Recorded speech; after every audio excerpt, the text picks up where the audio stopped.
Hello guys, welcome back to solid movie stuff. నేను మీ అసలు content లోకి వెళ్ళిపోతాం. ఏం పిచ్చయ్యా సామెది.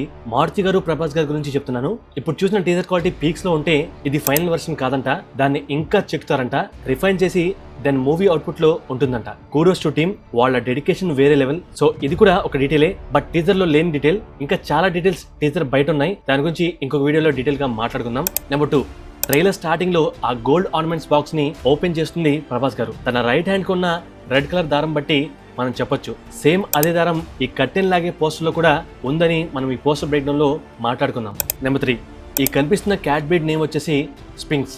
మెయిన్ గా కెనడియన్ స్పింక్స్ అని పిలుస్తారు. దానికి నిజంగానే బొచ్చు ఉండదు. కొన్ని క్యాట్స్ కి కళ్ళు గ్రీన్ కలర్ లో ఉంటాయి. ఇక్కడ ఈ క్యాట్ ని చాలా బాగా డిజైన్ చేశారు. ఎగ్జాక్ట్లీ రియల్ క్యాట్ లాగే ఉంది, బట్ విఎఫ్ఎక్స్ అద్దరు కొట్టారు. ఈ క్యాట్ చూడగానే నాకు ఈజిప్షియన్ క్యాట్ లాగా అనిపించింది. నిజానికి స్పింక్స్ అనే పేరు వచ్చేసి ఒక ఈజిప్షియన్ పేరు. అండ్ మనకు ఈ టీజర్ లో ఈజిప్షియన్ కి సంబంధించిన చాలా ఆర్టిఫాక్ట్స్ అంటే తెలుగులో కళాఖండాల్ని మనం చూడొచ్చు. సో మేబీ ఈ క్యాట్ కూడా ఈజిప్షియన్ కి సంబంధించిందని చెప్పి సంజయ్ దత్ గారు పెంచుకుంటూ ఉండొచ్చు. మేబీ ఈజిప్షియన్ కల్చర్ మీద వాళ్ళకు బాగా ఇంట్రెస్ట్ ఉండొచ్చు, అందుకనే వాళ్ళు అలాంటివి సేకరిస్తున్నారు. ఇక్కడ ఈ రూమ్ లో ఒక ఈజిప్షియన్ బొమ్మను మనం క్లియర్ గా చూడొచ్చు. అలా వాళ్ళు అలాంటి వస్తువుల్ని జాగ్రత్తగా కలెక్ట్ చేసి దాచుకుంటున్నారు. నెంబర్ 4, ఇక్కడ మన ప్రభాస్ గారి కళ్ళల్లో ఏదో పిక్చర్ కనిపిస్తుంది. అంటే తన ఎదురుగా ఎవరో ఉన్నట్లుగా ఉంది, యాక్చువల్ గా ఎవరో కూర్చొని ఉన్నట్లుగా అనిపిస్తుంది. సడన్ గా చూడగానే షాక్ అయినట్లుగా క్లియర్ గా తన ఫేస్ లో తెలుస్తుంది. మన టీజర్ రివ్యూలో రాజాసాబ్ గా సంజయ్ దత్ గారిని చూపించారు, ప్రభాస్ గారు లేరని చెప్పాను.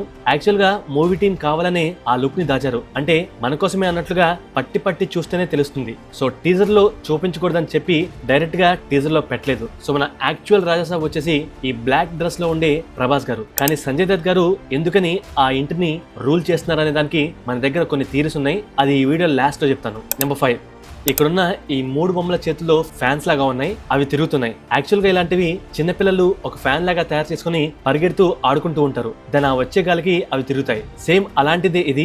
ఆ బొమ్మలు ఉన్న చోట గాలి వస్తే అవి తిరుగుతాయి. సో అన్ని డోర్స్ మూసేసిన తర్వాత కూడా అవి విపరీతమైన స్పీడ్ లో తిరుగుతున్నాయి అంటే అక్కడేదో అటు నుండి పాస్ అయిందని అర్థం. ఎగ్జాంపుల్ గా ఈ సీన్ లో ఆ పెద్ద కర్రకు ఒక నల్లటి కుండ తగిలించి ఉంటుంది. మేబీ అవి అస్థికలు అయి ఉండొచ్చు. సో అవి ఎవరి అస్థికలో తెలియదు, కానీ అది పడిపోవడానికి కారణం ఎదురుగా ఉన్న ఆ విగ్రహాలు ఎదురుగానే నిలబడి ఉన్నాయి, బట్ అదే టైంలో అవి ఆ కుండ కింద పడేలాగా కూడా చేస్తున్నాయి. నెంబర్ 6, ఈ వాటర్ లో వెళ్తున్నది మాల్వికా మోహన్ గారు. అయితే తన వాటర్ గుండా వెళ్తుంటే ఎవరో సిగ్నల్ ఇస్తున్నట్లుగా ఉంది. అంటే లైట్స్ ఆఫ్ చేసి ఆన్ చేస్తున్నారు. దాని అర్థం వాటర్ లో నుండి వెళ్ళిపోమని అనుకోవచ్చు. ఎందుకంటే మేబీ ఆ వాటర్ లో ఏదో ఉంది అని తన ఎక్స్ప్రెషన్ బట్టి చెప్పొచ్చు. మేబీ క్రొకడేలా, బట్ యాక్చువల్ గా ఆ క్రొకడేల్ వచ్చేసి ఆ మహల్లోని హాల్లో ఉంది. అది ఇక్కడ క్లియర్ గా చూడొచ్చు. దాని ఆ వాటర్ లో నుండి ఏ క్రీచర్ వస్తుందో చూడాలి, బట్ ఆ సిగ్నల్ ఇస్తుంది ఎవరు అనేది వెరీ ఇంపార్టెంట్ డౌట్. నెంబర్ 7, ఈ డీటెయిల్ చాలా ఇంపార్టెంట్ వన్. ఈ సీన్ లో మనకు పట్టుకున్న కాగడ పడిపోగానే నెక్స్ట్ ఫ్రేమ్ లో మనకు ఇలా బూడిద మొత్తం స్ప్రెడ్ అయినట్లుగా చూపిస్తున్నారు. బట్ యాక్చువల్ గా అంతకంటే ముందు ఫ్రేమ్ వచ్చేసి ఇది. సో ఇక్కడ మనం క్లియర్ గా అబ్జర్వ్ చేస్తే ఈ రూమ్ కూడా రాజ్మహల్ లోని ఒక ప్లేస్ అయి ఉండొచ్చు. మనకు టీజర్ స్టార్టింగ్ లో ఒక పెద్ద లాక్ ని చూపిస్తారు. సో అది ఈ రూమ్ కి వెళ్ళడానికి దారి అయి ఉండొచ్చు. మేబీ మెయిన్ గేట్ కూడా అయి ఉండొచ్చు, చెప్పలేం. యాక్చువల్ గా మాల్వికా మోహన్ గారు వెళ్తున్న దారి ఇదేనేమో, తనకంటే ముందు హీరో వెళ్ళుండొచ్చు. అలా ఈ లాక్ ఓపెన్ చేసి కిందకు దిగితే అండర్ గ్రౌండ్ లో వాటర్ ఇలా ఫిల్ అయి ఉంటుంది. అండ్ ఆ లైట్స్ అక్కడ పిల్లర్స్ కి అమర్చబడి ఉంటాయి. అలా ముందుకు వెళ్ళగానే ఇదే రూమ్ కి దారి ఉండొచ్చు. సో ఇదంతా ఒక గెస్. ఉన్న ఇమేజెస్ ని బట్టి ఇలా అవ్వచ్చు అని చెప్తున్నాను. సో ఈ రూమ్ లో ఇందాక చెప్పినట్లుగా ఎవరికో artefacts, especially Egyptian artefacts and ఆ కల్చర్ మీద నమ్మకాలు ఎక్కువ. అంటే దాని మీద గురి ఉంది, విచ్ మీన్స్ బాగా నమ్మకం. సో చావు తర్వాత మళ్ళీ సజీవంగా ఉండొచ్చు అనే కాన్సెప్ట్ మీద ఇంట్రెస్ట్ తో ఇలా క్షుద్ర పూజలు చేపిస్తూ ఉండొచ్చు. అంటే ఎవరైతే ఆ ఆర్టిఫాక్ట్ కలెక్ట్ చేస్తారో వాళ్ళు ఇదంతా చేపించవచ్చు. సో అందుకనే మనకు ఆ ఈజిప్షియన్ ఆర్టిఫాక్ట్స్ మహల్ లోపల అండ్ ఈ రూమ్ లో కూడా కనిపిస్తున్నాయి. సో లోపల చాలా నార్మల్ గా ఉండే ఆర్టిఫాక్ట్స్ పెట్టి, అంటే మహల్ లోపల నార్మల్ గా ఉండే ఆర్టిఫాక్ట్స్ పెట్టి ఈ రూమ్ కోసం ఇలాంటి క్షుద్ర పూజల కోసం సపరేట్ గా వాడే ఆర్టిఫాక్ట్స్ ని తెప్పించి ఇక్కడ జాగ్రత్తగా ఈ రూమ్ లో స్టోర్ చేసి ఉండొచ్చు. అండ్ ఈ రూమ్ కి సెంటర్ లో ఒక చక్రం లాగా స్టార్ షేప్స్ తో డిజైన్ చేసింది. దాని మీద చుట్టూ ఏదేదో వస్తువులు పెట్టున్నాయి. దెన్ దాని మీద సెంటర్ లో ఏదో పడి ఆ చక్రం యొక్క లాకింగ్ సిస్టమ్ తెరుచుకోగానే ఆ చక్రంలో బంధించబడ్డ ప్రేతాత్మ బయటకు వచ్చింది అని సింబాలిక్ గా చెప్తున్నారు. అంటే ఇలా బూడిద మొత్తం ఎగిరి ఇలా స్ప్రెడ్ అయింది అని చూపిస్తున్నారు. అలా చూపిస్తూ ఆ ఇంపాక్ట్ ఇలా బయటకు వస్తూ ఇలా రాజ్మహల్ లో ఈ పెయింటింగ్స్ కి ఉన్న గ్లాసెస్ అండ్ ఆల్మోస్ట్ మహల్ లో ఉన్న అన్ని గ్లాసెస్ ఆ ఫోర్స్ కి బద్దలు కాబడ్డాయని చూపిస్తున్నారు. సో ఇంతకీ ఆ రిలీజ్ అయిన ఫోర్స్ ఎవరిది? సంజయ్ దత్ గారిదా లేక రియల్ రాజాసాబ్దా? అది నెక్స్ట్ పాయింట్స్ లో క్లియర్ గా డీటెయిల్ గా చెప్తాను. నెంబర్ 8, ఈ సీన్ లో ప్రభాస్ గారు నిధి అగర్వాల్ గారితో తను చేసిన పాపాలు చెప్పుకుందామని వస్తారు. యాక్చువల్ గా అలా అని నిధి అగర్వాల్ గారు అనుకుని చెప్పు చేసిన పాపాలు ఏమి అని అడుగుతారు. దెన్ నేరాలు పాపాలేంటండి, డిగ్నిఫైడ్ గా లవ్ చేతిని అని ఆయన అంటారు. సో కన్ఫెషన్ బూత్ దగ్గరకు వచ్చి ప్రభాస్ గారు నిధి అగర్వాల్ గారితో ఇదంతా చెప్తూ ఉంటారు. అప్పుడే హలో బండి కొంచెం మెల్లగా అని చెప్తారు ప్రభాస్ గారు. సో ఇదంతా ఒకే సీన్. నెంబర్ 9, ఈ సీన్ లో ప్రభాస్ గారి లవ్ ని నిధి అగర్వాల్ గారు యాక్సెప్ట్ చేసి ఉండొచ్చు, అందుకనే ఆయన సంతోషంగా ఉన్నారనుకుంటా. అండ్ ఆ సెలబ్రేషన్స్ లో ప్రభాస్ సింగ్ గారు అండ్ ఆయన మందు కొట్టి పడిపోతే మాల్వికా మోహనన్ గారు అడ్వాంటేజ్ తీసుకొని కొరికేసామని అంటారు. అండ్ అది డిసెంబర్ మంత్ క్రిస్మస్ సెలబ్రేషన్స్ లో వాళ్ళందరూ ఉన్నారు. బ్యాక్ సైడ్ ఆ గిఫ్ట్స్ అన్ని చూడొచ్చు. నెంబర్ 10, ఈ సీన్ లో మన డార్లింగ్ మంచి స్వాగ్ లో ఫైట్ చేస్తున్నారుగా. అండ్ ఈ పిక్ లో ఆ బడ్డి పైన మన మెగాస్టార్ చిరంజీవి గారు ఫ్రమ్ ఘరానా మొగుడు, బిగ్ బి అమితాబ్ బచ్చన్ గారు ఫ్రమ్ సర్కార్, సూపర్ స్టార్ రజనీకాంత్ గారు ఫ్రమ్ భాష మూవీలోని స్టిల్స్ ని డైరెక్టర్ గారు చూపిస్తున్నారు. ఆ స్టైల్ స్వాగ్ అండ్ మాస్ లో హీరో ఫైట్ చేస్తున్నాడు అనే రిఫరెన్స్ ఇస్తున్నారు అనుకుంటా. నెంబర్ 11, ఇక్కడ సముద్రకని గారు కనిపిస్తున్నారుగా. మేబీ రాజాసాబ్ దగ్గర వర్క్ చేస్తూ ఉండొచ్చు, ఆర్ ఊర్లో రాజాసాబ్ కి తన ఒపోనెంట్ అవ్వచ్చు. సో తను ఎవరైనా తర్వాత మాట్లాడుకుందాం. ఆ కార్ నంబర్ AJA 7264 కనిపిస్తుంది. అది ఎప్పటి రిజిస్ట్రేషనో కనుక్కోవడానికి మీరు ట్రై చేయండి. దెన్ టైం లైన్ తెలుస్తుంది. డీటెయిల్ అది కాదు, ఇక్కడ కనిపిస్తున్న ఓల్డ్ లేడీ మన ప్రభాస్ గారి నాన్నమ్మ అనుకుంటా. సో తను ఏదో పూజ కోసం గుడికి వెళ్తున్న దృశ్యాల్ని మనం చూడొచ్చు. సేమ్ ఇలాగే కొన్ని 10 సంవత్సరాల క్రితం తను యవ్వనంగా ఉన్నప్పుడు ఇలాగే పూజ కోసం గుడికి వెళ్తున్న దృశ్యాల్ని మనకి టీజర్ లో చూపించారు. లైక్ ఈ ఆవు కళ్ళల్లో జూమ్ చేసి చూస్తే తన ఇమేజ్ ఇక్కడ క్లియర్ గా కనిపిస్తుంది. నెంబర్ 12, ఈ సీన్ లో హీరో ఏదో పెళ్లి మండపంలో నుండి ఆశ్చర్యపోయి చూస్తున్నట్లుగా ఉంటాడు. అది క్లియర్ గా ఇక్కడ కనిపిస్తుంది. నిజానికి ఆ పెళ్లి జరగడానికి ఏదో ఆటంకం వస్తుంది అని తెలుసుకుని హీరో అక్కడ నుండి రాజ్మహల్ కి వెళ్తాడనుకుంటా. ఆర్ సమ్ రీజన్స్ ఆ పెళ్లి చూస్తున్నప్పుడు ఏదో స్ట్రైక్ అయ్యి ఆ రాజ్మహల్ కి వెళ్తాడనుకుంటా. అనుకోవడం కాదు, అదే గెటప్ లో వెళ్తాడు. ఇలా అర్ధరాత్రి కార్ వేసుకుని ఆ మహల్ కి వెళ్తాడు. అలా వెళ్లి ఆ రాజ్మహల్ ని కాల్చేస్తాడు. రీజన్స్ అనేవి ట్రైలర్ లో చూపిస్తే మాట్లాడుకుందాం, ఆర్ మూవీలోనే చూడాలి. బట్ మన దగ్గర ఒక థియరీ ఉంది, అది లాస్ట్ పాయింట్ లో చెప్తాను. నెంబర్ 13, ప్రీవియస్ గా చెప్పిన 4th పాయింట్ లో ప్రభాస్ గారి కంట్లో ఎవరో ఉన్నారని మాట్లాడుకున్నాంగా. సో అది మన రియల్ రాజాసాబ్, అంటే ప్రభాస్ గారు ప్లే చేస్తున్న రోల్ కి అసలైన తాత్ గారు. సో ఆ రియల్ రాజాసాబ్ ఇక్కడ ఆ ఇంటిని దోచుకుందామని వచ్చిన వాళ్ళతో ఫైట్ చేస్తున్నట్లుగా కనిపిస్తుంది. ఇక్కడ జస్ట్ ఒక ఫ్రేమ్ లో క్లియర్ గా ఆ ఇమేజ్ ని చూపించారు. సో ఆ ఇంట్లో రియల్ రాజాసాబ్ వచ్చేసి ప్రభాస్ గారి old getup. And also Sanjay Dutt గారు కూడా ఆత్మలాగా ఆ ఇంట్లో తిరుగుతూ ఉండొచ్చు.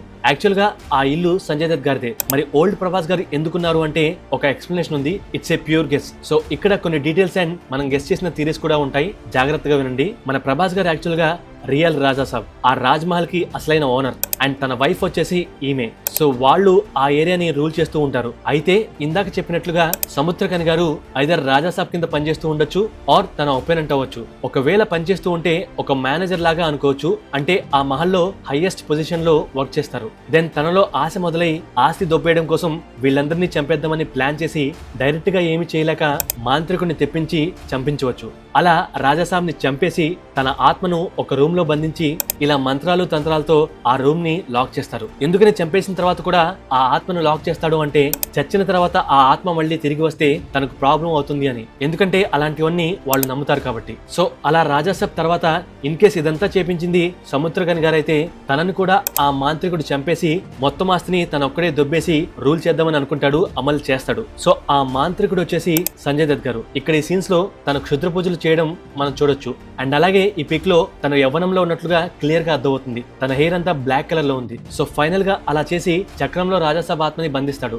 దెన్ ఆ రూమ్ ని ఇలా కంప్లీట్ గా లాక్ చేస్తాడు. అండ్ బ్రతికినన్ని రోజులు ఆ ఇంటిని ఆ ఆస్తిని అనుభవిస్తూ తన యవ్వనం కరిగే వరకు అన్నిటినీ అనుభవించి ముసలోడిగా మారిన తర్వాత చనిపోయినా సరే తన ఆస్తి తనకే చెందాలి అని, అంటే తనకు మరణం సంభవిస్తే మరణం తర్వాత కూడా ఆ మరణం ఈ ఆస్తిని సపరేట్ చేయకూడదు అని చెప్పి క్షుద్ర పూజలు చేసి ప్రాణాల్ని అర్పించుకొని ప్రేతాత్మగా మారి మళ్ళీ ఆ మహల్లోకి ప్రవేశిస్తాడు. అలా ఆ మహల్లోకి ఎవరు వచ్చినా వాళ్లను బ్రతకనివ్వడు, ఆ ఆస్తిని ముట్టుకొనివ్వడు. అందుకనే మహల్ మొత్తం క్షుద్ర పూజలు చేసిన తర్వాత వాడే ఆర్టిఫాక్ట్స్ ఎక్కువగా ఉంటాయి. ప్రతి రూమ్ లో రూమ్ కార్నర్స్ లో ఇలాంటి దారాలు కట్టుంటాయి. సో ఆ మాంత్రికుడు ఈ రాజమహల్ లోని అణువణువు తన కంట్రోల్లోనే పెట్టుకోవడానికి ఇలాంటివి ఇంటి చుట్టూ అండ్ ఇంటి మొత్తం అమర్చి పెడతాడు. సో అవి ఉన్నంత వరకు సంజయ్ దత్ గారిని ఎవరు ఏమి చేయలేరు. కానీ అనుకోకుండా హీరో వాళ్ళు వచ్చి ఆ చక్రం యొక్క లాక్ ని ఓపెన్ చేసి రాజాసాబ్ ప్రేతాత్మను బయటికి రప్పిస్తారు. అండ్ రాజాసాబ్ ఆత్మ కూడా సర్టెన్ టైం తర్వాత సంజయ్ దత్ గారితో ఫైట్ చేయలేదు. సో దానికోసమే హీరో ఆ పెళ్లి మండపంలో నుండి